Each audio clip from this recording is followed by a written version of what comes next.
There are encounters in life that take more from you than time, effort, or attention. They take something deeper, something essential. You may not notice it at first. The depletion is subtle, like a candle burning more quickly in still air. But when you are in the presence of such a person often enough, you begin to feel it, the slow dimming of your own inner flame. This is not metaphor alone, it is a fact of psychic life. Every individual carries a reservoir of psychic energy, and this reservoir is fed by the connection to the unconscious self, the wellspring of vitality, creativity, and meaning. When a person is cut off from this source, they cannot replenish their own reserves. They must draw from others. These people do not always act with malice. Some have no conscious understanding of what they do, but their unconscious is hungry, and hunger is a powerful compass. They are drawn instinctively to those who carry light, depth, and openness, the ones whose inner lives are fertile, and once they find such a source, they cling to it, often without awareness of the cost to the other. You will know them by a particular kind of exhaustion they leave behind. Not the ordinary tiredness of labor, but a deeper weariness, as if something vital has been siphoned away. They, on the other hand, often seem calmer, lighter, even restored after being with you. In my observations, there are certain marks by which you can recognize them. The first is an absence of genuine reciprocity. In a healthy relationship, there is a natural rhythm of giving and receiving. One day you carry more, the next they do. With the soul drainer, the balance is never truly restored. You give in ways that cost you energy. They give in ways that cost them little. A second sign lies in how your own inner state shifts in their presence. You may feel inexplicably heavy, clouded, or unsure of yourself. The psyche is sensitive to the field of another. If their unconscious is consuming yours, your own clarity will falter. The third mark is their inability to be at peace in silence. The individual with a living connection to their own depths can bear stillness. The one who is cut off cannot, for silence confronts them with the emptiness they carry. They seek constant stimulation, conversation, or emotional exchange, anything to keep you feeding them. Fourth, you will notice that setting a boundary with them awakens a disproportionate guilt in you. This is not a natural guilt, it is the echo of an old wound. Such people are skilled, often unconsciously, at pressing upon the parts of you that fear rejection or abandonment. The fifth sign is their reaction to your growth. If your expansion enriches them, they will applaud it. But if it carries you beyond their reach, they will subtly resent or withdraw from it.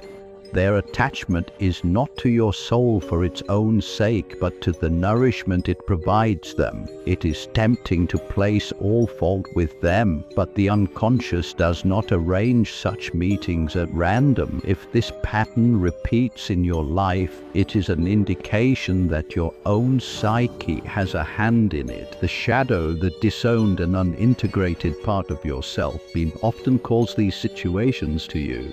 If you have a hidden belief that your worth depends on giving, you will find those who demand endlessly. If you have repressed your own capacity for self-interest, you will meet it in others who embody it without shame. If you fear rejection, you will attract those who make belonging conditional upon your constant emotional labor. These individuals are not only takers, they are mirrors. They reflect the places where you have not yet claimed your own authority, where you allow guilt or fear to dictate your choices. The psyche seeks wholeness through individuation. the integration of all that you are, both light and shadow. When you neglect your own needs or confuse compassion with self-erasure, the unconscious will send you figures who challenge this imbalance. They will force you to decide whether you will continue giving beyond your limits or whether you will honor the boundaries that guard your inner life. The difficulty in breaking such bonds lies in their archetypal nature. Often you unconsciously take the role of healer, savior, or protector, while the other takes the role of wounded dependent. The dynamic feels ancient, as if you have known it for lifetimes. In truth, it is an inner pattern seeking resolution.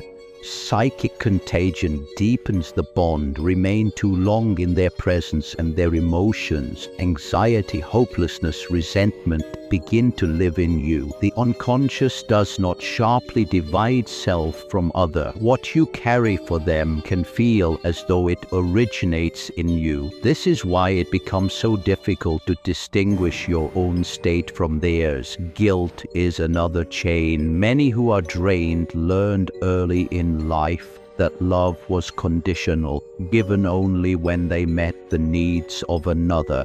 The soul drainer's subtle signals, a shift in tone, a sigh, a withdrawal, are enough to awaken that old compulsion to serve.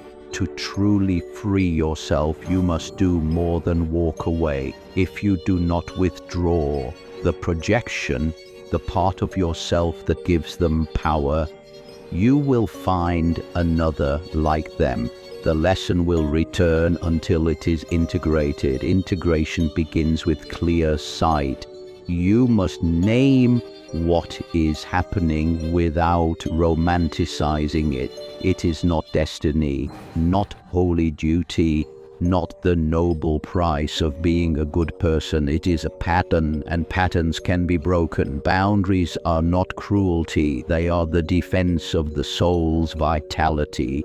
When you reclaim your projection, the other person becomes simply that, a person, no longer a symbol. This stripping away of illusion can be painful, for it forces you to release the belief that you are indispensable to them. But this is the greatest gift you can offer, the freedom for them to face their own depths. As you integrate your shadow, your susceptibility diminishes. You can refuse without shame, give without compulsion, and connect without losing yourself. You remain capable of love, but it is no longer love that depletes you. The dark truth is that some who drain you will never change, for their survival depends on avoiding the inner confrontation that would set them free. You cannot walk their path. Every step you take in their place is one you do not take for yourself. So when you feel that quiet heaviness after speaking with someone, when your thoughts are no longer fully your own, take it as the signal it is. Your first task is to guard the flame that lights your own way. Without it, you cannot live your own life, and you cannot truly help anyone else. Some will come to you thirsty, some you can help, others you must leave to seek their own well. To know the difference is maturity, to act upon it is sovereignty. When you learn this, you see such people clearly. Without hatred and without illusion, you release them, not with your energy, but with the space they need to meet themselves. And you walk on, knowing that your soul is once again your own, and that it cannot be taken without your consent.